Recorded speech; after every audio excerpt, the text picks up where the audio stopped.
दोस्तों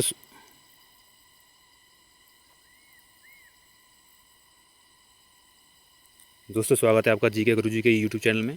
दोस्तों आज की इस वीडियो में हम सामान्य ज्ञान के करीब 80 प्रश्न करने वाले हैं। करीब 80 प्रश्न करने वाले हैं। जितने भी मैंने प्रश्न लिए हैं, विज्ञान, भौतिक विज्ञान, इतिहास, भूगोल और भारतीय अर्थशास्त्र लिए, सबसे मिला के लिए हैं।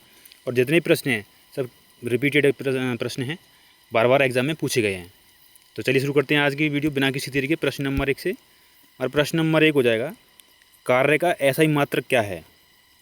तो कार्य का ऐसा ही मात्रक हो जाता है जूल। ऑप्शन नंबर 1 जूल इसका सही आंसर हो जाएगा। हमारा नेक्स्ट प्रश्न है, प्रकाश वर्ष किसकी इकाई है? तो प्रकाश वर्ष इकाई है दूरी की। ऑप्शन नंबर 1 दूरी इसका सही आंसर हो जाएगा। हमारा अगला प्रश्न हो जाएगा, प्रश्न नंबर 3 है, बल की ऐसा इकाई क्या है? तो फोर्स की जो ऐसा इकाई है वो होती है Newton. Option number B Newton इसका सही आंसर है। चलिए नेक्स्ट कर लेते हैं, एक खगोलीय इकाई किससे संबंधित है? तो एक खगोलीय इकाई किससे संबंधित है? इसका संबंध हो जाएगा सूर्य एवं पृथ्वी के बीच की दूरी से। ऑप्शन नंबर 1 सूर्य एवं पृथ्वी के बीच की दूरी से एक खगोलीय इकाई संबंधित है। चलिए प्रश्न नंबर 5 कर लेते हैं, पारसेक किसकी इकाई है? तो पारसेक इकाई है दूरी की। ऑप्शन नंबर 1 दूरी की इसका सही आंसर हो जाएगा। चलिए नेक्स्ट हो जाएगा, निम्नलिखित में से कौन सा जोड़ा सही सुमेलित नहीं है? डेसिबल ध्वनि की तीव्रता की इकाई है, एकदम सही है। अश्वशक्ति शक्ति की इकाई है, ये भी सही है। और समुद्री मील नौ संचालन में दूरी की इकाई है, ये भी सही है। तो सेल्सियस ऊष्मा की इकाई है, ये गलत है। तो ऑप्शन नंबर डी इसका सही आंसर हो जाएगा। ऑप्शन नंबर डी सेल्सियस ऊष्मा की इकाई नहीं है। चलिए प्रश्न नंबर 7 कर लेते हैं, ल्यूमेन किसका मात्रक है? तो ल्यूमेन मात्रक हो जाएगा ज्योति फ्लक्स का। ज्योति फ्लक्स का मात्रक है। ऑप्शन नंबर 20 का सही आंसर हो जाएगा। और नेक्स्ट प्रश्न है, भौतिक राशि ज्योति फ्लक्स किसकी की इकाई क्या है? तो ज्योति फ्लक्स की इकाई हो जाएगी lumen. Lumen option number C इसका सही आंसर हो जाएगा।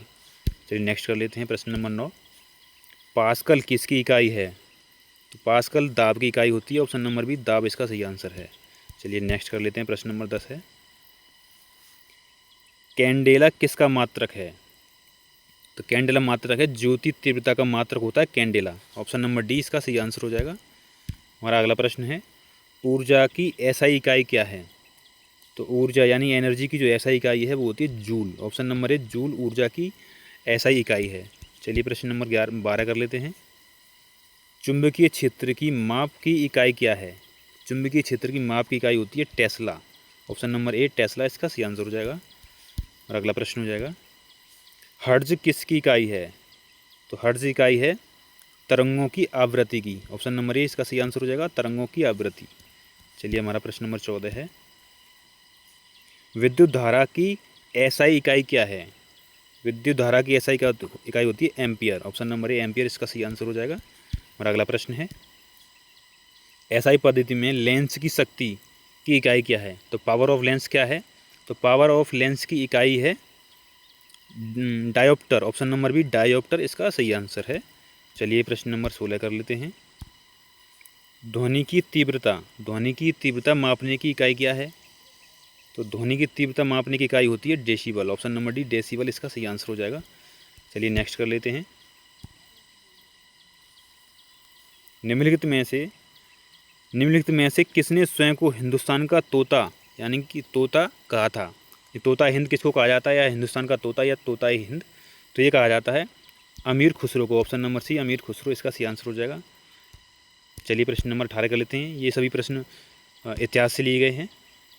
प्रसिद्ध विज्ञान अमीर खुसरो का जन्म स्थान कहाँ है? तो अमीर खुसरो का जन्म स्थान है कासगंज, पटियाली में पड़ता है कासगंज, और जो कि यूपी में है। ऑप्शन नंबर 20 का सही आंसर हो जाएगा। चलिए प्रश्न नंबर 19 कर लेते हैं, अमीर खुसरो निम्नलिखित में से किस सूफी संत के शिष्य थे? तो अमीर खुसरो थे निजामुद्दीन औलिया के सूफी संत थे। ऑप्शन नंबर 20 का सही आंसर हो जाएगा निजामुद्दीन औलिया। और अगला प्रश्न है, अमीर खुसरो का वास्तविक या मूल नाम क्या था?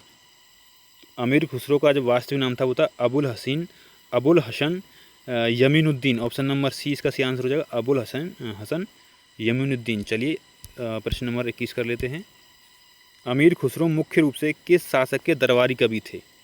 तो ये अलाउद्दीन खिलजी के दरबारी कवि थे। ऑप्शन नंबर बी इसका सही आंसर हो जाएगा। हमारा नेक्स्ट प्रश्न है,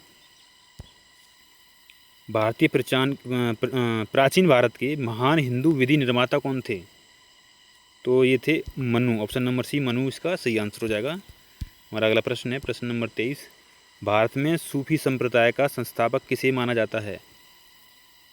तो भारत में जो सूफी संप्रदाय का संस्थापक माना जाता है वो मोइनुद्दीन चिश्ती को माना जाता है। ऑप्शन नंबर सी इसका सही आंसर हो जाएगा। चलिए प्रश्न नंबर 24 कर लेते हैं, पैगंबर मोहम्मद साहब का जन्म कब हुआ था? तो इनका जन्म हुआ था 570 ईस्वी में, 570 ईस्वी में। ऑप्शन नंबर ए इसका सही आंसर हो जाएगा। चलिए प्रश्न नंबर 25 है, सिख धर्म के संस्थापक गुरु नानक देव का जन्म कब हुआ था? तो गुरु नानक देव का जन्म हुआ था 1469 ईस्वी में। ऑप्शन नंबर सी 1469 इसका सही आंसर हो जाएगा। हमारा अगला प्रश्न है, चैतन्य महाप्रभु ने मुख्य रूप से किसकी शिक्षा दी थी? तो चैतन्य महाप्रभु ने मुख्य रूप से किसकी शिक्षा दी थी? तो ये भक्ति की शिक्षा दी थी। ऑप्शन नंबर ए भक्ति की। नेक्स्ट हो जाएगा, गुरु नानक के प्रिय शिष्य लहना आगे चलकर किस नाम से प्रसिद्ध हुए? तो गुरु नानक के जो प्रिय शिष्य लहना थे वो आगे चलकर अंगद के नाम से प्रसिद्ध हुए। ऑप्शन नंबर बी अंगद इसका सही आंसर हो जाएगा। चलिए अगला प्रश्न कर लेते हैं, प्रश्न नंबर 28 हो जाएगा, प्रसिद्ध व्यक्तित्व त्यागराज कौन थे? तो जो प्रसिद्ध व्यक्ति त्यागराज थे संगीतज्ञ, त्यागराज एक संगीतज्ञ थे। ऑप्शन नंबर सी इसका सही आंसर है। चलिए प्रश्न नंबर 29 कर लेते हैं, संगीत की दुनिया में सितार के जादूगर किसे कहा जाता है? तो सितार का जादूगर कहा जाता है रविशंकर को। ऑप्शन नंबर सी रविशंकर इसका सही आंसर हो जाएगा। और नेक्स्ट हो जाएगा, सिख धर्म के प्रथम गुरु नानक का वास्तविक नाम क्या था? तो गुरु नानक का वास्तविक नाम नानक था। ऑप्शन नंबर सी नानक इसका सही आंसर है। चलिए हमारा अगला प्रश्न हो जाएगा, संगीत सम्राट तानसेन का मूल या वास्तविक नाम क्या था? तो तानसेन का जो मूल नाम था वो था रामतनु पांडे। ऑप्शन नंबर 20 का सही आंसर हो जाएगा। रामतनु पांडे था तानसेन का असली नाम। हमारा प्रश्न नंबर 32 है, बौद्ध धर्म के प्रवर्तक गौतम बुद्ध का बचपन का नाम क्या था? तो गौतम बुद्ध का बचपन का नाम था Siddharth. Option number A Siddharth इसका सही आंसर हो जाएगा। चलिए नेक्स्ट कर लेते हैं, स्वामी विवेकानंद का वास्तविक नाम क्या था? तो विवेकानंद का वास्तविक नाम नरेंद्र नाथ दत्त था। ऑप्शन नंबर बी नरेंद्र नाथ दत्त इसका सही आंसर हो जाएगा। चलिए प्रश्न नंबर 34 कर लेते हैं, प्रसिद्ध चीनी दार्शनिक कन्फ्यूशियस का वास्तविक चीनी नाम क्या था? तो कन्फ्यूशियस का वास्तविक चीनी नाम था कोंगफूजी, यानी ऑप्शन नंबर 20 का सही आंसर हो जाएगा। चलिए हमारा अगला प्रश्न कर लेते हैं, ये भाग 3 हो जाएगा। इसमें हम विज्ञान के सवाल करेंगे। खगोल विज्ञान के अनुसार तारामंडल क्या है? तो खगोल विज्ञान के अनुसार तारामंडल ऐसे तारों की विशेष आकृति जो पृथ्वी से समदूस्त नहीं है, यानी ऑप्शन नंबर 20 का सही आंसर हो जाएगा। ऐसे तारों की विशेष आकृति जो पृथ्वी से समदूरस्थ नहीं होते, तो खगोल विज्ञान के अनुसार तारामंडल इसे कहते हैं। चलिए अगला प्रश्न कर लेते हैं। हमारा प्रश्न नंबर 36 है, अंतरिक्ष में कुल कितने मान्यता प्राप्त तारामंडल हैं? अंतरिक्ष में मान्यता प्राप्त तारामंडल 88 हो जाएंगे। ऑप्शन नंबर भी 88 इसका सही आंसर हो जाएगा। हमारा प्रश्न नंबर 37 है, सौरमंडल का सबसे ऊंचा पर्वत ओलंपियस मोन्स किस ग्रह पर है? जो सौरमंडल का सबसे ऊंचा पर्वत है ओलंपियस मोन्स वो मंगल ग्रह पर है। ऑप्शन नंबर डी मंगल ग्रह इसका सही आंसर हो जाएगा। चलिए प्रश्न नंबर 38 कर लेते हैं, हमारे सौरमंडल में पार्थिव या स्थलीठोस ग्रहों की संख्या कितनी है? तो पार्थिव ग्रहों की संख्या हो जाएगी 4। ऑप्शन नंबर बी 4 इसका सही आंसर है। हमारा अगला प्रश्न हो जाएगा, प्रश्न नंबर 39 है, निम्नलिखित में से कौन सा पार्थिव ग्रह नहीं है? तो शनि एक पार्थिव ग्रह नहीं है। ऑप्शन नंबर डी इसका सही आंसर हो जाएगा शनि। चलिए प्रश्न नंबर 40 हो जाएगा, बाह्य ग्रहों की संख्या कितनी है? बाह्य ग्रहों की संख्या है 4। ऑप्शन नंबर सी 4 इसका सही आंसर है। चलिए प्रश्न नंबर 41 कर लेते हैं, निम्नलिखित में से कौन सा बृहस्पति सदृश ग्रह नहीं है? तो बृहस्पति सदृश ग्रह नहीं है, वो नहीं है मंगल ग्रह। ऑप्शन नंबर डी मंगल ग्रह इसका सही आंसर हो जाएगा। चलिए प्रश्न नंबर 42 कर लेते हैं, किन 2 ग्रहों को छोड़कर शेष सभी ग्रह सूर्य के चारों ओर वामावर्त घूमते हैं? तो शुक्र और अरुण को छोड़कर सारे ग्रह सूर्य के चारों ओर वामावर्त घूमते हैं। ऑप्शन नंबर डी इसका सही आंसर हो जाएगा। फिर नेक्स्ट हो जाएगा, सौरमंडल का जन्मदाता किसे कहा जाता है? तो सौरमंडल का जन्मदाता सूर्य को कहा जाता है। ऑप्शन नंबर ए सूर्य इसका सही आंसर हो जाएगा। चलिए हमारा अगला प्रश्न हो जाएगा, ब्रह्मांडों में विस्फोटित तारा किसे कहा जाता है? तो विस्फोटित तारा कहा जाता है अभिनव तारा यानी नोवा, अभिनव तारा को विस्फोटित तारा कहा जाता है। ऑप्शन नंबर डी इसका सही आंसर हो जाएगा। चलिए प्रश्न नंबर 45 कर लेते हैं, सर्वप्रथम किस वैज्ञानिक ने प्रतिपादित किया कि पृथ्वी सूर्य के चारों ओर घूमती है? तो सर्वप्रथम किसने कहा था कि पृथ्वी सूर्य के चारों ओर घूमती है? तो कोपरनिकस ने कहा था। ऑप्शन नंबर सी कोपरनिकस इसका सही आंसर हो जाएगा। चलिए अगला प्रश्न कर लेते हैं, निम्नलिखित में से किसे प्राचीन भारतीय एक ग्रह नहीं मानते थे? तो प्राचीन भारतीय जो एक ग्रह नहीं मानते थे वो सूर्य को ग्रह नहीं मानते थे। ऑप्शन नंबर ए इसका सही आंसर हो जाएगा सूर्य। हमारा अगला प्रश्न है, सूर्य मुख्य रूप से किन दो गैसों का मिश्रण है? तो सूर्य हाइड्रोजन एवं हीलियम का मिश्रण है। ऑप्शन नंबर डी हाइड्रोजन एवं हीलियम का मिश्रण है सूर्य। चलिए नेक्स्ट कर लेते हैं, सूर्य के मध्य को क्या कहते हैं? तो सूर्य के मध्य भाग को कहते हैं केंद्र। केंद्र ऑप्शन नंबर सी इसका सही आंसर हो, केंद्र कहते हैं सूर्य के मध्य भाग को। चलिए अगला प्रश्न कर लेते हैं, सूर्य का दीप्तिमान दृश्य भाग क्या कहलाता है? जो सूर्य का दीप्तिमान दृश्य बाहरी जो भाग है वो क्या कहलाता है? तो वो प्रकाश मंडल कहलाता है। ऑप्शन नंबर बी प्रकाश मंडल इसका सही आंसर हो जाएगा। चलिए नेक्स्ट कर लेते हैं, सूर्य सदैव पूर्व दिशा में ही उगता हुआ क्यों दिखाई देता है? तो सूर्य हमेशा पूर्व दिशा में ही उगता क्यों दिखाई देता है? ये दिखाई देता है पृथ्वी पश्चिम से पूर्व की ओर घूमती है, इसकी वजह से सूर्य हमेशा पूर्व में उगता हुआ दिखाई देता है। ऑप्शन नंबर ए इसका सही आंसर हो जाएगा, पृथ्वी पश्चिम से पूर्व की ओर घूमती है। चलिए प्रश्न नंबर 51 हो जाएगा, नॉर्वे में अर्धरात्रि का सूर्य किस तिथि को दिखाई देता है? तो नॉर्वे में जो अर्धरात्रि का सूर्य दिखाई देता है वो 21 जून को दिखाई देता है। ऑप्शन नंबर सी 21 जून इसका सही आंसर हो जाएगा।